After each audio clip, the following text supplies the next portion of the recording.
Bismillahirrahmanirrahim. Assalamualaikum warahmatullahi wabarakatuh. Halo teman-teman semua, kembali lagi bersama saya Aldi. Di sini kita akan langsung ketikkan sama dengan VLOOKUP atau vertical lookup. Kita tekan di pada keyboard tab atau tabulasi teman-teman. Jadi dia akan langsung keluar sampai dengan ke kurung buka untuk menghindari kesalahan pengetikan ya. Lookup value kita gunakan di keyboard, arahkan ke kiri, yaitu mengacu di C3 teman-teman. Nama itemnya ya. Tanpa pakai absolute, kita gunakan titik koma atau semikolon. Perintah berikutnya di sini adalah tabel array ya. Kita gunakan tabel referensinya, kita start dari K3, yaitu nama itemnya. Jadi untuk nomor dan judul dari tabelnya kita nggak usah ambil. Shift kontrol kanan, shift kontrol bawah. Yang ditahan cuma shift dan kontrol aja. Sementara untuk kanan dan bawahnya kita nggak usah tahan ya. Absolute 2 kali, titik koma, dari sekarang ke 2, titik koma 0 atau false. Di sini kita coba cermati sama-sama dulu teman-teman ya. C3 merupakan nama item ini. Kita bisa lihat pastikan di bagian name box C3 ya. Ke bawahnya dia C4. Bawah lagi C5 sampai bawah di sini adalah C7. C7 menjelaskan item 13, yaitu kolom C baris ke-7. Nah, sekarang di bagi VLOOKUP lanjutnya adalah K3 sampai dengan N7 sini.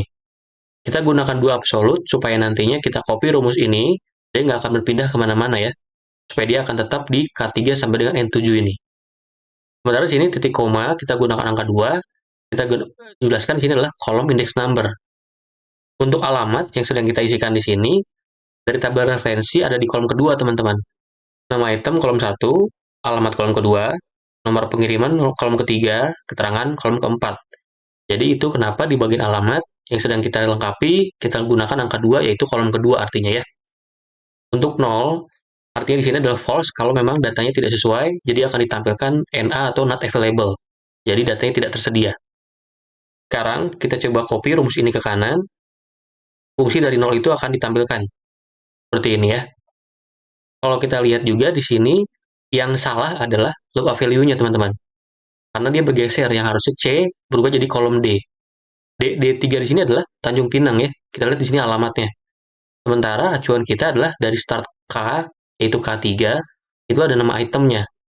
Berarti kan aslinya nggak sesuai. Kita mengacu di alamat, sementara acuan kita itu di sini adalah nama item. Jadi dia hasilnya juga NA atau not available ya. Seperti itu pemahamannya. Untuk keterangan, lookup value-nya dia berpindah lagi jadi E3. Di sini dia mengacu di sel kosong. E3 kan ini ya. Kita lihat E3. Otomatis dia mengacu di sel kosong, sementara tabel referensi kita itu mengacu K3 yaitu adalah nama item. Jadi itulah kenapa dia menghasilkannya NA atau tidak tersedia. Ya. Cara mengatasinya, di bagian lookup value ini kita gunakan absolute satu aja teman-teman. Tepatnya di huruf C. Ya. Kita gunakan absolute seperti ini. Nah, artinya di sini dia akan dikunci tepatnya jadi kolom. Tapi untuk angka 3 yang merupakan baris, dia nantinya akan berpindah. 3, 4, 5, 6, 7, dan tetap ada di kolom C. Walaupun nanti kita copy rumus ini. Sekarang kita coba geser. Yang tadinya sebelumnya lookup value-nya berpindah, sekarang dia tetap di C3 ya. Untuk keterangan pun dia lookup value-nya jadi kembali ke C3 aja. Tadi kan sebelumnya dia mengacu di E3 ya, di kolom kosong, sel kosong. Sekarang udah berubah jadi C3 di lookup value yang sebenarnya. Nah, sekarang tinggal kita rubah aja untuk nomor pengiriman. Untuk di kolom index number, kita ganti di kolom ke-3 di sini. Karena nama item nomor kolom 1, alamat kolom 2, nomor pengiriman kolom 3, keterangan kolom ke-4 ya. Kita ganti angka 2 di sini jadi ke-3. Untuk keterangan di sini kita ganti 4. Nah, sekarang kita coba cek item 14, alamat Tanjung Pinang. Nomor pengiriman di sini tanda tanya ya, karena masih keterangannya proses QC di sini. Kita lihat item 14 ada di sini, nomor 4. Sama ya. Nah, untuk ke bawahnya, setelah kita lengkapi kolomnya dengan kolom yang sesuai, dengan pengaturan dari absolute di bagian kolom, kita tinggal klik 2 kali aja teman-teman. Kita coba double check. Item 12, Klaten. Nomor pengirimannya di 121, keterangan terkirim. Kita lihat item 12. Klaten, 121 terkirim. Sama ya. Lalu di bagian item 13 yang paling bawah, Yogyakarta, 153 terkirim. Item 13, Yogyakarta, 153 terkirim. Sama ya. Jadi, penggunaan dari absolut sebelum huruf adalah mengunci kolom, sementara penggunaan absolut setelah huruf artinya mengunci baris. Kalau memang kita ingin mengambil salah satu fungsinya ya. Lain hal, kalau kita ingin mengambil dua fungsinya, maka kita akan menggunakan dua absolut seperti di bagian tabel R ini. Ya, kita telah mengunci kolom dan juga mengunci baris. Itu kolom K dan baris 3. Kalau kita lihat lagi teman-teman, di sini kenapa angka 4 ya? Kolom keempat. Padahal seharusnya kan huruf A ini kolom pertama, huruf B kolom kedua, huruf C kolom ketiga, dan seterusnya ya. Karena di sini kita telah memilih kolom K sampai dengan kolom N yang menjadikan kolom K ini kolom pertama, teman-teman. Kita bisa lihat di sini, kolom K jadi kolom pertama, L kolom kedua, M kolom ketiga, N kolom keempat.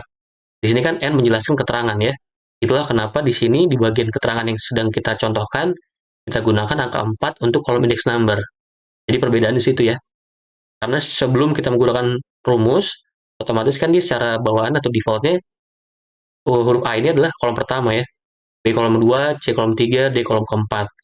Jadi dengan kita telah memilih kolom K, berarti kita telah memilih menjadikan kolom K ini jadi kolom pertama.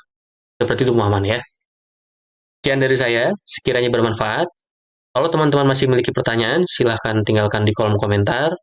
Kurang lebihnya saya mohon maaf. Assalamualaikum warahmatullahi wabarakatuh.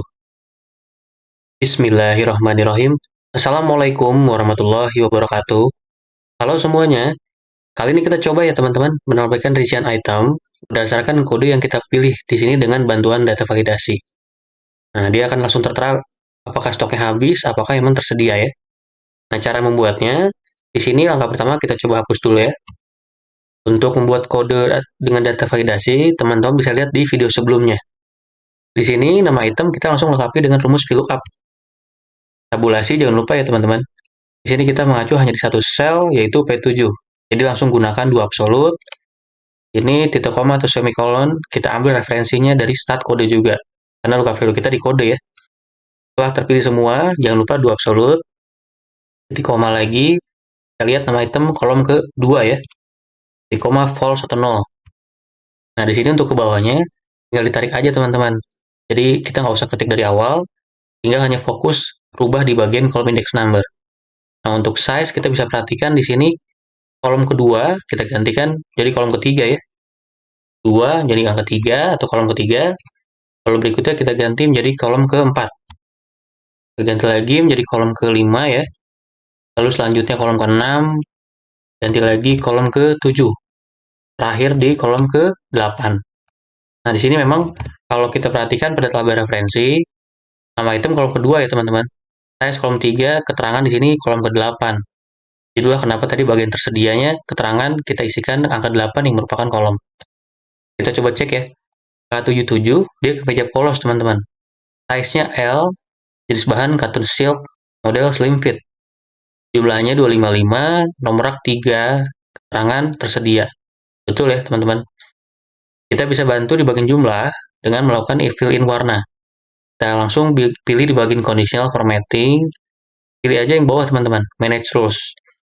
Untuk new rule bisa juga langsung, tapi di sini supaya nanti kita bisa sama-sama tahu fungsi dari tampilan ini teman-teman. Sekarang kita klik dulu new rule-nya. Kita gunakan yang atas ya. Format all cells based on their values. Kita gunakan tricolor scale. Nah, sini untuk type-nya kita ganti teman-teman menjadi number. Karena jumlah di sini kan berkaitan dengan angka ya atau nomor. Jadi kita harus ganti dulu type-nya menjadi number. Maximum juga number. Nah, untuk value ini dicontohkan kita rubah menjadi 19.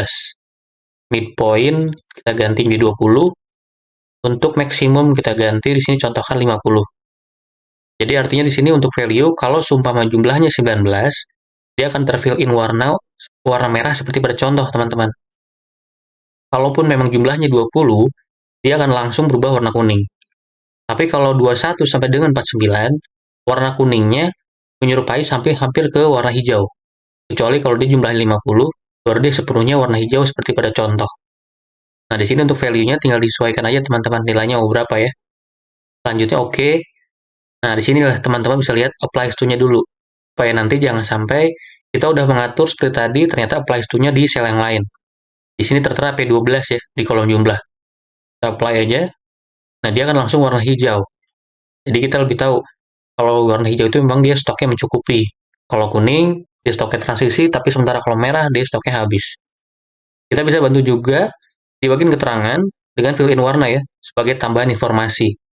Kita kembali lagi aja teman-teman ke conditional formatting, tapi kali ini kita menggunakan di bagian kedua ya, yaitu format only cells that contain.